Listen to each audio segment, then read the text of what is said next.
Hello friends, welcome back to dream veg food. ఇవాళ వచ్చేసి sweet చేసుకుందాము. ఇది చాలా ఈజీగా అండ్ టేస్ట్ కూడా చాలా బాగుంటుంది. మనము ఈ స్వీట్ తొందరగా కూడా చేసుకోవచ్చు అన్నమాట. దీన్ని నేను ఏ విధంగా చేశానో ఇప్పుడు చూసేద్దాము.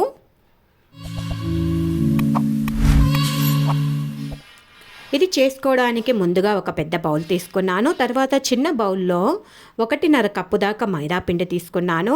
ఇందులోనే చిటికెడు ఉప్పు కూడా వేసుకున్నాను. తర్వాత ఇందులో కాస్త బేకింగ్ సోడా అంటే ఒక 1/2 టేబుల్ స్పూన్ దాకా బేకింగ్ సోడా వేసుకున్నాను. తర్వాత ఒక 4 టేబుల్ స్పూన్ గట్టిగా ఉన్న పెరుగు తీసుకొని వేసుకున్నాను. తర్వాత నెయ్యి కూడా వేసుకోవాలి ఇందులోనే. వీటిని బాగా కలుపుకోవాలన్నమాట. ఈ విధంగా కలుపుకునేటప్పుడే కాస్త చక్కెర కూడా వేసుకోవాలి. అంటే పిండి సప్పదనం లేకోకుండా కాస్త చక్కెర వేసుకుంటే బాగుంటుంది. తర్వాత నీళ్ళు అనేది యాడ్ చేయకూడదు. నేను వచ్చేసి ఇక్కడ పాలు మాత్రమే యాడ్ చేసుకున్నాను. అప్పుడే మనకు పిండి అనేది బాగా వస్తుందన్నమాట. అంతే బాదుషాలు కూడా చాలా బాగుంటాయి. ఈ విధంగా పిండి ముద్దను చూపించిన విధంగా కలుపుకుంటే సరిపోతుంది. మరీ గట్టిగా లేకుండా మరీ సాఫ్ట్గా లేకుండా ఇంత మాత్రం ఉంటే సరిపోతుంది. తర్వాత మూత పెట్టుకొని ఒక 10 నిమిషాల పాటు పక్కన పెట్టేసుకుందాము.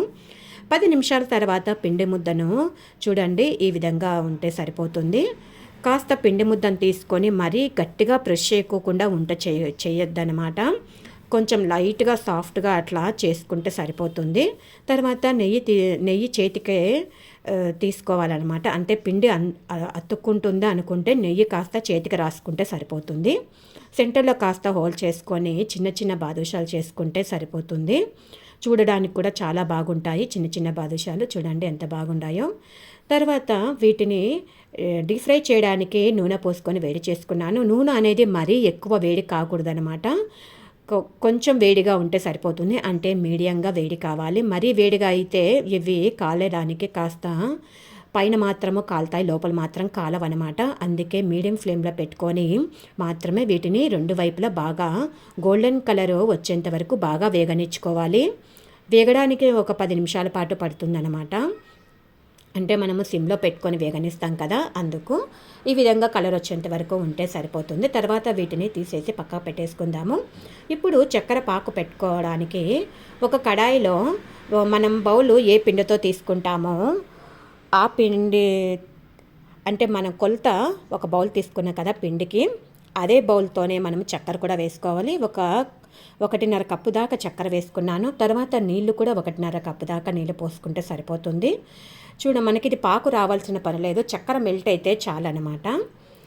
మెల్ట్ అయ్యి ఒక 2 నిమిషాల పాటు ఉడికితే సరిపోతుంది. తర్వాత ఇందులో ఒక యాలక్కి దంచి పౌడర్ వేసుకున్నాను. అంటే యాలకల పొడి వేసుకున్నాను. ఇందులోనే కాస్త నిమ్మరసం కూడా వేసుకుంటే మనకు జీరా అనేది తొందరగా గట్టిపడుకోకుండా ఉంటుందన్నమాట. తర్వాత మనం వేగనిచ్చుకున్నటువంటి బాదుషాలు కూడా వేసుకొని 2 వైపులా బాగా ఈ విధంగా జ్యూసు అంటే జీరా బాదుషాలకు పట్టే విధంగా చూపించిన విధంగా వేసుకుంటే సరిపోతుంది.